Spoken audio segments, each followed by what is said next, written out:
Hello friends, welcome to my channel. आज हम बात करेंगे लैंडस्लाइड के बारे में, जो कि यूपीएससी के लिए बहुत ही इंपॉर्टेंट है। ज़्यादातर मेंस में, यूपीएससी के मेंस में और प्रीलिम्स में पूछे जाते हैं लैंडस्लाइड के बारे में। तो चलिए इसके कॉजेज़ के बारे में जानते हैं, मिटिगेशंस के बारे में जानते हैं और क्या इफ़ेक्ट पड़ता है हमारे जीवन पे इसके लैंडस्लाइड से, तो वो सब जानेंगे। चलिए स्टार्ट करते हैं। सबसे पहले लैंडस्लाइड क्या होता है? तो लैंडस्लाइड होता है sudden movement of rocks, means earth down a slope.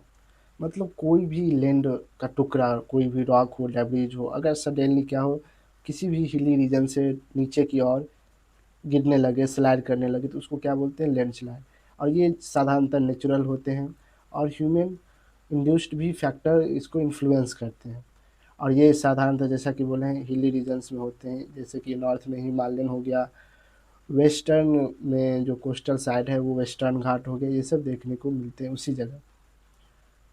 चलिए इसके क्लासिफिकेशन के बारे में बात करें तो इसको 5 प्रकार के भागों में बाँटा गया है। एक है फॉल्स। फॉल्स मतलब डायरेक्ट कोई भी रॉक्स हो या क्लिफ हो, वो सडनली क्या हो, अचानक फॉल कर जाए, तो उसको बोलते हैं फॉल।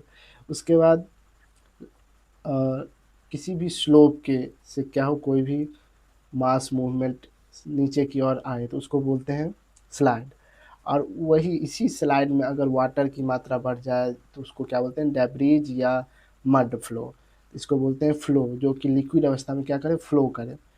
और क्रीपिंग, क्रीपिंग बहुत स्लो मूवमेंट होता है। क्रीपिंग में पता ही नहीं लग पाता कि ये यहाँ स्लाइड मूवमेंट हुआ है कि नहीं हुआ है, ठीक है।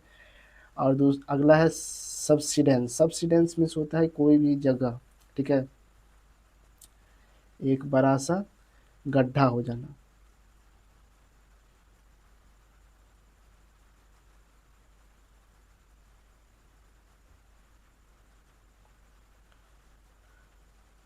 कोई भी जगह क्या हो जाना, गड्ढा हो जाना, ठीक है।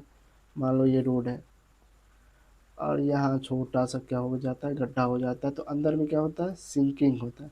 मतलब अंदर में कुछ क्या होंगे, जगह स्पेस खाली होंगे, जिसके कारण वहाँ से रिवर वाटर फ्लो अंदर से होता होगा। और धीरे धीरे धीरे धीरे सभी जो मिट्टी के लेयर्स हैं ऊपर वाले, वो नीचे नीचे धंसते चले जाएंगे, जिससे क्या होता है, ग्राउंड सिंक कर जाता है, मतलब डूब जाता है।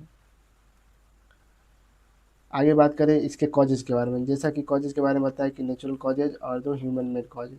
नेचुरल कॉजेज़ में हैवी रेनफ्लो, अर्थक्वेक, वोल्केनिक एक्टिविटी और वेदरिंग, इस सभी के कारण क्या होते हैं, लैंडस्लाइड होते हैं। हैवी रेन के कारण क्या होंगे, जो ऊपरी लेयर है हिली रीजन्स की मिट्टी, वो गीलापन हो जाएंगे और डेब्रीज और मड के रूप में फ्लो करने लगे।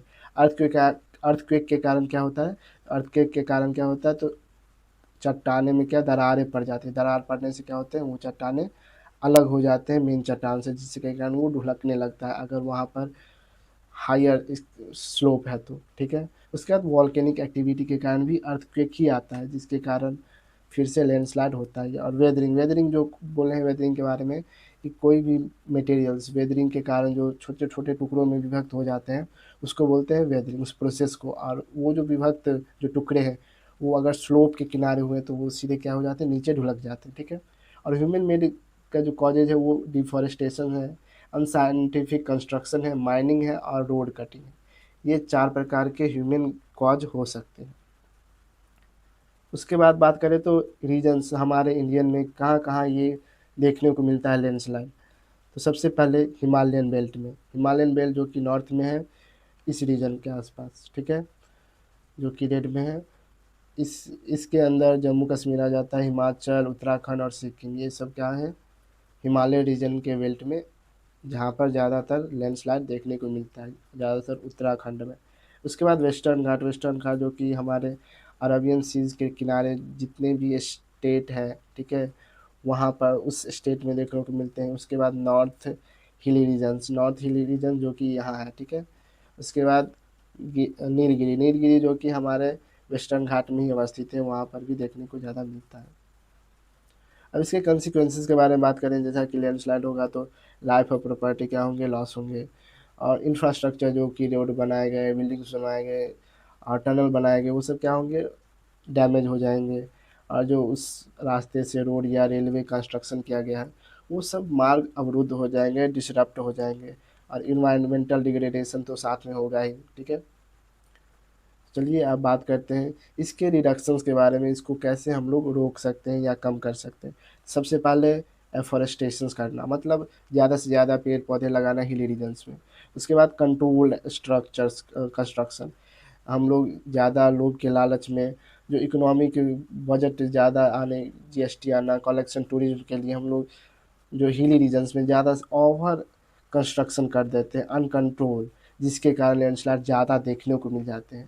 तो इसको कंट्रोल स्ट्रक्चर में बदलना, ठीक है। अर्ली वार्निंग सिस्टम इंट्रोड्यूस करना, जिससे जिससे क्या हो सके वहाँ के लाइफ और जो प्रॉपर्टी है, प्रॉपर्टी तो नहीं, लाइफ कम से कम बच जाए, जीवन बच जाए, ठीक है।